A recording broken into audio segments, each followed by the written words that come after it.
Retro starring Suriya, Pooja Hegde, Joju George, written and directed by Karthik Subbaraj. ఈ movie మే 1న థియేటర్లో release అయింది. ఇప్పుడు నెట్ఫ్లిక్స్లో స్ట్రీమ్ అవుతుంది.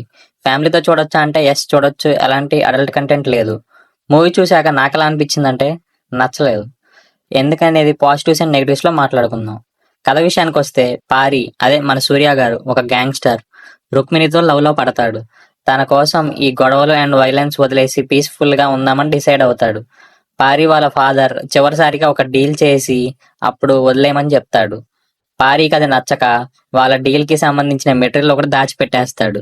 అది ఇవ్వమని పారి వాళ్ళ ఫాదర్ అడుగుతారు, కానీ పారి ఇవ్వడు. అసలు ఏం దాచిపెట్టాడు, ఎందుకు దాచిపెట్టాడు, అసలు రుక్మిణి కోసం వైలెన్స్ వదిలేశాడా అనేది రిమైనింగ్ స్టోరీ.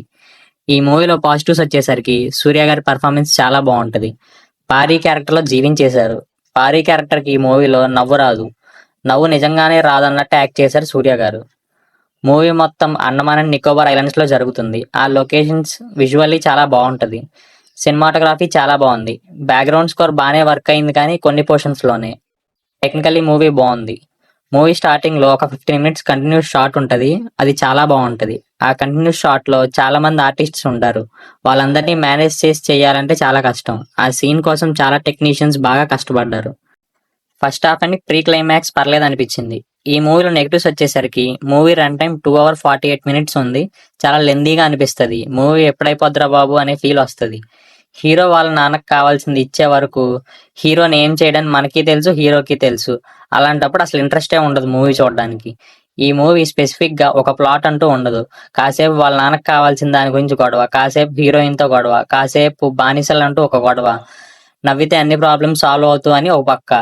ఇవన్నీ పెట్టడం వల్ల మూవీ ప్లాట్ అటు ఇటు తిరుగుతూ ఉంటది, ఒక చోట స్టిక్ అవ్వదు.